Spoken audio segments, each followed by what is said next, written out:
Hello मेरे बच्चों, क्या हाल चाल। बढ़िया सा। उम्मीद करता हूँ आप सभी लोग बहुत अच्छे होंगे और आशा करता हूँ आप सब लोग की पढ़ाई भी बच्चों बहुत उम्दा चल रही होगी। उसी पढ़ाई को बच्चों और बेहतर बनाने के लिए मैं आप लोग के लिए एक और इम्पोर्टेंट क्लास लेकर के आया हूँ बच्चों। आज की क्लास में हम बताएंगे क्लास 12 में मैथ एग्जाम 2025 में आने वाले सभी महत्वपूर्ण क्वेश्चनों का हम आज बच्चों पोस्टमार्टम करने वाले हैं। तो मेरे भाई सभी लोगों से मैं निवेदन करूंगा, आज की वीडियो को शुरू से लेकर के आखिरी तक देखना होगा और मजा आएगा, क्योंकि आज आप लोग के लिए बहुत सारे इंपॉर्टेंट क्वेश्चन लेकर के आए हैं जो अब की बार बोर्ड परीक्षा 2025 में 100% बच्चों पूछे जाएंगे। बच्चों अगर आप सब इस वीडियो को पूरा नहीं देखेंगे तो आप लोग बहुत पछताएंगे। बच्चों मैं आप लोग के लिए बहुत ही इंपॉर्टेंट क्वेश्चन लेकर के आया हूँ। ये सारे क्वेश्चन वायरल क्वेश्चन है बच्चों, ठीक है। तो चलिए बच्चों स्टार्ट करेंगे अपनी क्लास की। तो सभी छात्रों से एक बार पुनः निवेदन करना चाहता हूं कि प्लीज वीडियो को ज़्यादा से ज़्यादा बच्चों लोगों को शेयर कीजिए और सभी छात्र अपने ग्रुप में इस वीडियो को जरूर सेंड करें, ठीक, ताकि सारे छात्र अच्छी तरीके से तैयारी को कर पाए बच्चों।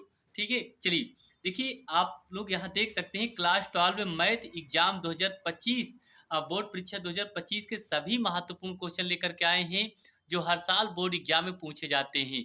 ये बिल्कुल वेरी वेरी इंपॉर्टेंट क्वेश्चन है बच्चों। यहाँ से अगर आप लोग पूरी तैयारी कर लेते हैं तो 100 में 100 आप लोग को बिल्कुल 100% है पूरा मिलेगा। इसमें कोई आपको सोचने वाली बातें नहीं है, ठीक। तो वीडियो को आप लोग एंड तक देखना होगा और आपको एक एक क्वेश्चन का मैं आंसर आपको बताने वाला हूँ, ठीक है। चलिए तो बच्चों स्टार्ट करेंगे। पहला क्वेश्चन आप लोग देखिए, पहला क्वेश्चन आपकी स्क्रीन पे लिखा गया है। क्या कह रहा है ये देखिए, प्रायिकता से क्वेश्चन लिया गया है भैया, बहुत ही इंपॉर्टेंट क्वेश्चन।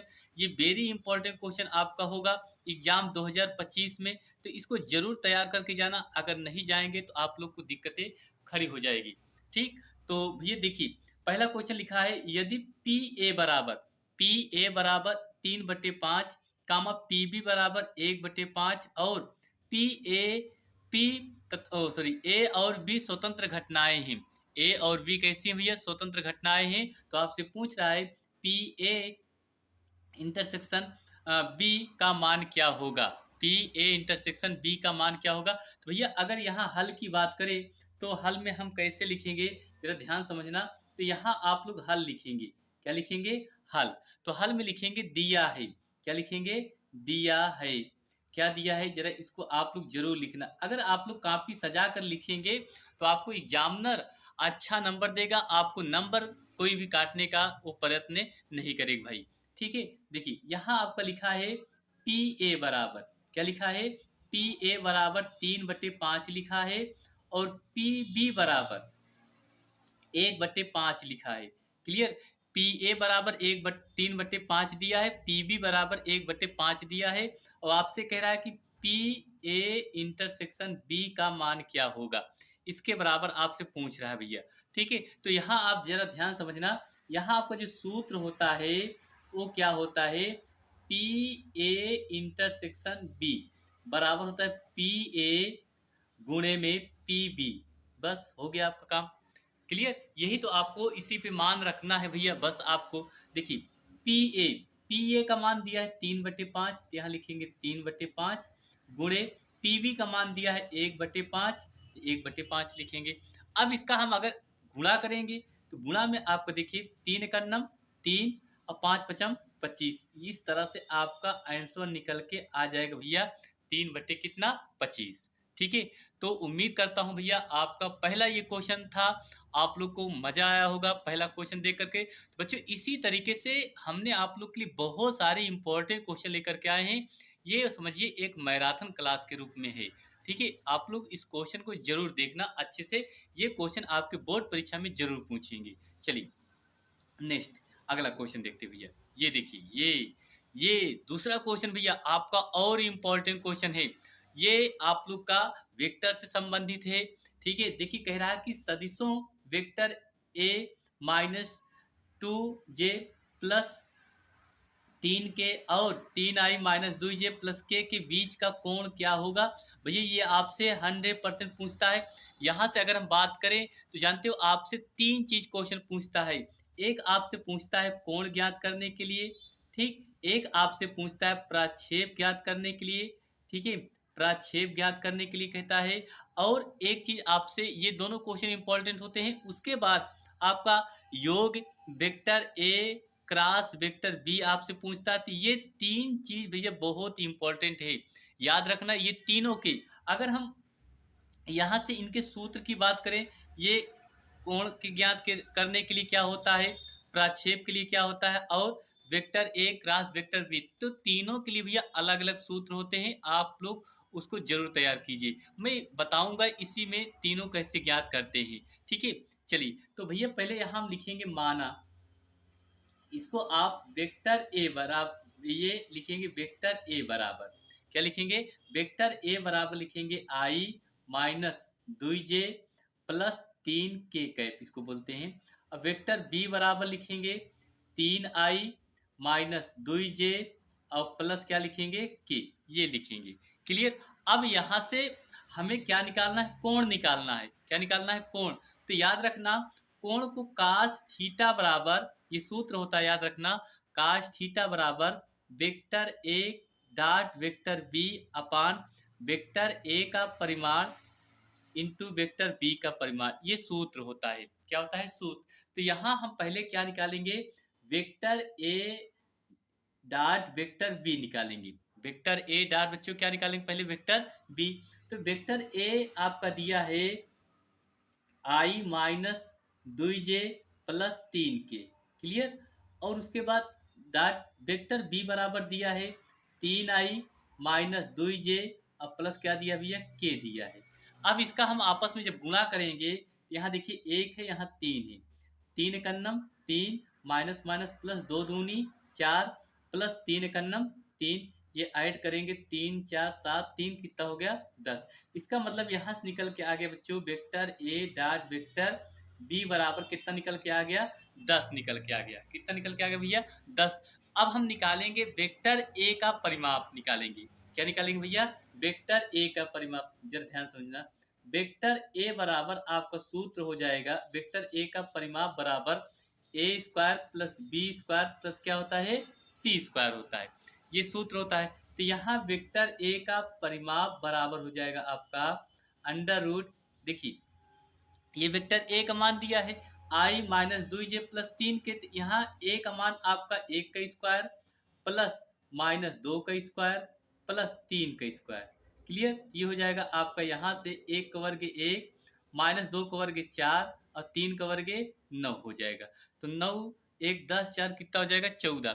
तो यहाँ से भैया आप देखें तो इसका जो मान निकल के आ जाएगा, वेक्टर ए का परिमाप बराबर, वेक्टर ए का परिमाप बराबर रूट कितना आ जाएगा, 14 आ जाएगा। इसी तरीके से निकालेंगे हम वेक्टर बी। क्या निकालेंगे, वेक्टर बी बराबर under root a square plus b square plus क्या निकालेंगे, सी स्क्वायर, ठीक है। अब देखिए, तो यहाँ से देखा जाए वेक्टर ए बराबर आपका दिया है 3 का square plus vector B, sorry vector A का मान दिया है 3, बी का मान माइनस 2 का स्क्वायर और सी का मान 1 का स्क्वायर, क्लियर। तो यहाँ से हो जाएगा आपका 3 का वर्ग 9, 2 का वर्ग 4 प्लस 1, तो आ जाएगा रूट कितना, 14 आ जाएगा। ये वेक्टर बी का परिमाण निकल के आ गया, क्लियर। अब यहाँ से आपका वेक्टर ए और वेक्टर बी का परिमाण निकल के आ गया। अब हमारा जो सूत्र होता है भैया वो क्या होता है, जरा यहाँ से देख लेते हैं। तो ये आपको भी हमने सूत्र यहाँ बताया, ये देखिए यही तो बताया ना, कास थीटा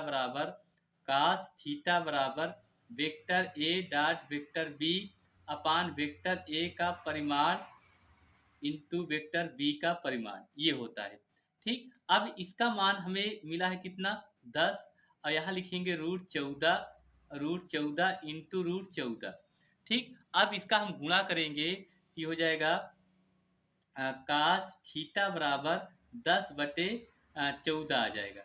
2 से काटेंगे, 2 सत्ते 14, 2 पंचे 10 आ जाएगा, क्लियर। तो यहाँ से बच्चों आपका थीटा बराबर ये इधर चलाएगा, कास इनवर्स से 5 बटे कितना आ जाएगा, 7। ये आपका क्या निकल के आ गया, आंसर निकल के आ गया, ठीक है बच्चों। इस तरीके से देखिए, यहाँ थोड़ा जगह कम थी भैया, तो इसलिए इस क्वेश्चन को आप लोग जरूर तैयार कीजिए। साथ में आपको प्रक्षेप ज्ञात करने के लिए कहेगा और vector A cross vector v भी ज्ञात करने के लिए कहता है और अक्सर एग्जाम में पूछा जाता है।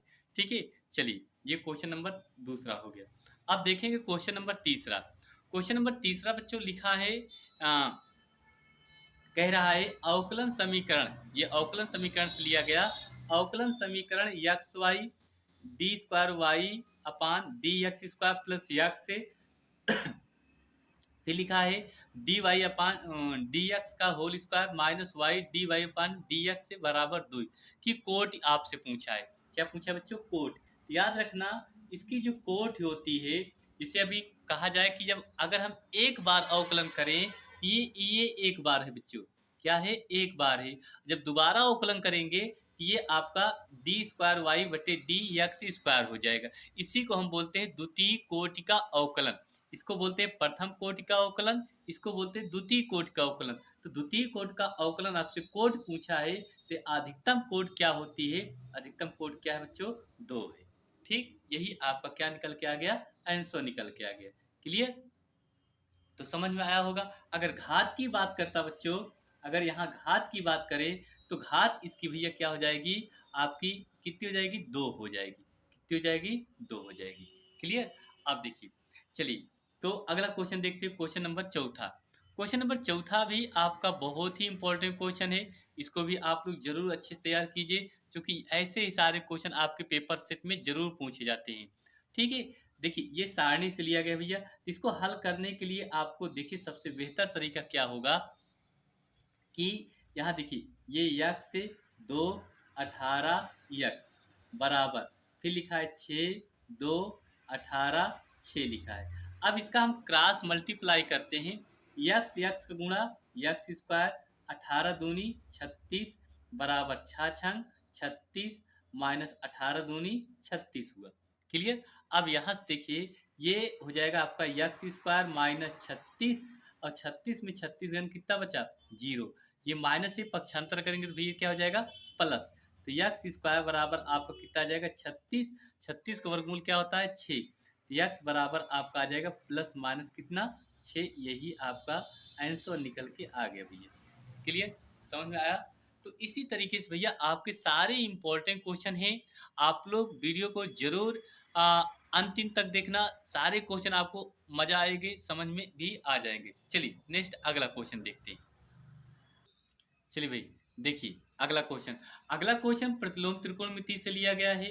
ये देखिए कह रहा है कि tan inverse 2 minus tan inverse 1 बराबर tan इनवर्स 1 बटे 3 आपको भैया क्या करना है? सिद्ध करना है। ठीक है, तो यहाँ भैया अगर देखा जाए इसको हम हल कैसे करेंगे? पहले लिखेंगे आपका एल एच एस लेने पर, ठीक है, एल एच एस लेने पर, ये इतना लिखेंगे। अब देखिए एल एच एस आपका क्या दिया है? tan inverse 2 minus tan inverse 1, ये लिखा है ना। तो यहाँ आपका सूत्र बन जाएगा, यहाँ आपका सूत्र क्या बनेगा? tan इनवर्स x माइनस से tan इनवर्स y बराबर tan इनवर्स से x माइनस y बटे 1 प्लस एक्स वाई, ये आपका सूत्र बन गया। अब x का मान आपका 2 दिया है और y का मान कितना दिया है? 1। यहाँ लिखेंगे tan इनवर्स से 2 माइनस 1 बटे 1 प्लस 2 गुणे 1 लिखेंगे। अब लिखेंगे यहाँ पर भैया क्या? tan इनवर्स से 1 बटे 1 प्लस 2 एकन्नम 2 हो जाएगा। क्लियर? तो अब यहाँ लिख देंगे tan इनवर्स से 1 बटा 3 आ गया ना आपका। यही तो सिद्ध करने के लिए कह रहा था। ये आपका आ गया RHES, यही आपका आंसर निकल के आ गया भैया। क्लियर? बहुत इंपॉर्टेंट सारे बच्चों क्वेश्चन है, मैं आप लोग को बार बार समझा रहा हूँ। प्लीज़ वीडियो को पसंद आ रही है भैया, प्लीज़ वीडियो को लाइक करिए, शेयर करिए और सब्सक्राइब कीजिए और एक प्यारा कमेंट जरूर लिखिए। ठीक है, चलिए नेक्स्ट अगला क्वेश्चन देखते हैं। क्वेश्चन नंबर अगला भैया छठा क्वेश्चन आपका बहुत ही इंपॉर्टेंट क्वेश्चन ये भी है। ठीक है, ये बहुत इंपॉर्टेंट क्वेश्चन है, इस क्वेश्चन को जरूर तैयार करके जाना। वेरी वेरी इंपॉर्टेंट क्वेश्चन है, आपके एग्जाम 2025 में 100% पूरे पूछे जाएंगे। इस क्वेश्चन को आप लोग जरूर अच्छे से तैयार कीजिए। क्वेश्चन क्या कह रहा है? कह रहा है वक्र y बराबर x square plus 7x plus 3 के किस बिंदु पर स्पर्श रेखा की ढाल 7 होगी भैया। ठीक है, अगर हम हल की बात करें भैया, यहाँ से देखा जाए तो हल में पहले y बराबर लिखेंगे x square plus 7x plus 3 लिखेंगे। अब यहाँ से हम इसका अवकलन करेंगे। क्या करेंगे बच्चों? अवकलन किसके सापेक्ष? यक्स के सापेक्ष। यहाँ लिखेंगे यक्स के सापेक्ष अवकलन करने पर ये देखिए मैंने यक्स के सापेक्ष अवकलन किया, ठीक है। आपका हो जाएगा dy बाई डी एक्स से यक्स स्क्वायर का अवकलन करेंगे भैया कितना आ जाएगा 2x से, और 7x का अवकलन करेंगे कितना आ जाएगा 7 आ जाएगा। कितना आ जाएगा 7। भैया अगर इसको चाहे तो आप समीकरण नंबर 1 भी मान सकते हैं, ठीक है। अब देखिए यहाँ आपका आगे, अब बात करें ये जो ढाल आपका दिया है ये प्रवणता दिया है। क्या दिया है? प्रवणता। यहाँ आप जरा ध्यान समझना, dy बाई डी एक्स बराबर आप कितना दिया है? 7 दिया है। तो इसका मान हम कितना रखेंगे? 7 रखेंगे। तो यहाँ पर लिखेंगे 2x से प्लस 7 बराबर क्या लिखेंगे? 7 लिखेंगे। अब पक्षांतर करेंगे, इधर देख लेते हैं। 2x से बराबर 7 माइनस 7, 2x बराबर कितना आ गया? 0, और x बराबर कितना आ गया? आपका 0 निकल के आ गया। x मान कितना आ गया? 0। अब ये x का मान आप समीकरण 1 में रखेंगे। यहाँ लिखेंगे x का मान समीकरण 1 में रखने पर, ठीक, समीकरण 1 में रखने पर, तो x का मान समीकरण 1 में रखेंगे तो यहाँ से देखिए y बराबर एक्स स्क्वायर प्लस कितना 7x से प्लस 3 लिखा है ना, ये आपका दिया है। तो ये y बराबर यहाँ देख लेते हैं। अब यहाँ 0 रखेंगे, हाँ, यहाँ 7 गुणे 0 0 हो जाएगा। अब प्लस कितना 3, तो y बराबर आप कितना निकल के आ गया? 3 निकल के आ गया। तो अब आपसे कह रहा है बिंदु के निर्देशांक। क्या पूछा बच्चों? बिंदु के निर्देशांक। तो बिंदु आपका क्या हो जाएगा? 0 कामा क्या हो जाएगा? 3। यही आपका आंसर निकल के आ गया। क्लियर? बहुत इंपॉर्टेंट क्वेश्चन बच्चों ये भी था, ठीक है। तो मैं आप सभी से निवेदन कर रहा हूँ कि प्लीज वीडियो को ज़्यादा से ज़्यादा लोगों को शेयर कीजिए। ऐसे ही आप लोग को और सारे इंपॉर्टेंट क्वेश्चन अगर पढ़ने हैं तो प्लीज वीडियो को पे कमेंट जरूर कीजिए, ठीक। चलिए नेक्स्ट अगला क्वेश्चन भैया देखते हैं। क्वेश्चन नंबर अगला देखिए। क्वेश्चन नंबर अगला आपका समाकलन से लिया गया है। कह रहा है समाकलन काट cube theta into cosec square theta dx का मान क्या होगा? ये आपका समाकलन से लिया गया है। तो अगर यहाँ से हम भैया हल करें तो यहाँ आप लोग को मानना पड़ेगा। क्या करना पड़ेगा? मानना पड़ेगा। माना क्या? काट थीटा बराबर क्या लिखेंगे? काट ए, ध्यान समझना, काट थीटा बराबर आप यहाँ टी मानेंगे। क्या मानेंगे? टी। अब यहाँ से इसका हम अगर अवकलन करें तो काट थीटा का अवकलन करेंगे तो यहाँ पर आप लिख सकते हैं थीटा के सापेक्ष अवकलन करने पर, ठीक है भैया, थीटा के सापेक्ष अवकलन करने पर। तो ये काट का अवकलन करेंगे तो ये आ जाएगा माइनस कोसेक स्क्वायर थीटा बराबर डी टी अपान क्या हो जाएगा? डी थीटा हो जाएगा। तो यहाँ से अगर देखा जाए तो डी टी बराबर minus cosec square theta D theta निकल के आ जाएगा। क्लियर? डी थीटा निकल के आ जाएगा। अब ये मान बच्चों आपको करना क्या है? यहाँ पर ले जाकर क्या करना है? रखना है, ठीक है। कैसे? जरा ध्यान समझना। यहाँ लिखेंगे समाकलन काट लिखा है तो काट बराबर आपने क्या माना था? टी। यहाँ लिखेंगे टी क्यूब। क्या लिखेंगे? टी क्यूब इंटू यहाँ देखिए लिखा है कोसेक स्क्वायर थीटा लिखा है। क्या लिखा है? Cosec square theta. तो यहाँ पर आपका क्या हो जाएगा भैया? डी टी, ठीक है। तो एक मिनट देख लेते हैं। देखिए यहाँ मिस्टेक था भैया, यहाँ आपका थीटा था, ठीक है। तो इसके स्थान पे आपका ये वैल्यू किसके आ जाएगी? डी टी के बराबर आ जाएगी। किसके बराबर? डी टी के बराबर, वो भी किस में? माइनस में आ जाएगी। ठीक है। अब यहाँ से इसका हम समाकलन करेंगे, टी क्यूब का समाकलन करेंगे तो टी घाते कितनी हो जाएगी 4/4, और यहाँ माइनस लगाएंगे। अब प्लस क्या लिखेंगे, सी लिखेंगे। क्या लिखेंगे बच्चों, सी। अब यहाँ देखिए लिखेंगे -1/4, टी बराबर आपने क्या माना है, काट। यहाँ लिखेंगे काट घाते 4 थीटा, अब प्लस क्या आ जाएगा, सी। बच्चों यही तो आपका आंसर निकल के आ गया ना, मजेदार क्वेश्चन। हाँ, तो ऐसे ही सारे क्वेश्चन आपके बच्चों बहुत ही इम्पोर्टेंट क्वेश्चन हैं। ठीक, आप सभी इन क्वेश्चन को अच्छे से तैयार कीजिए, क्योंकि ये सारे क्वेश्चन आपके बोर्ड परीक्षा में पूछे गए हैं, और उम्मीद करता हूँ अब की बार भी ये सारे क्वेश्चन आपके पेपर में जरूर पूछेंगे। ठीक है, तो चलिए बच्चों, आज के लिए इतना ही। बहुत लंबी वीडियो हो जाएगी, छोटी छोटी पार्ट में आप तैयारी करिए, मजा आएगा। ठीक है, उम्मीद करता हूँ ऐसे क्वेश्चन आप लोग को जरूर पसंद आए होंगे। तो चलिए बच्चों, बस आज के लिए इतना ही। मिलेंगे फिर एक और मज़ेदार वीडियो में। आप सब लोग अपनी तैयारी को और बेहतर बनाने का प्रयास कीजिए। मैं आप लोग के लिए हर कदम साथ दूंगा। ठीक, चलिए बच्चों, बस इतना ही। मिलेंगे अगली क्लास में। सभी छात्रों को धन्यवाद।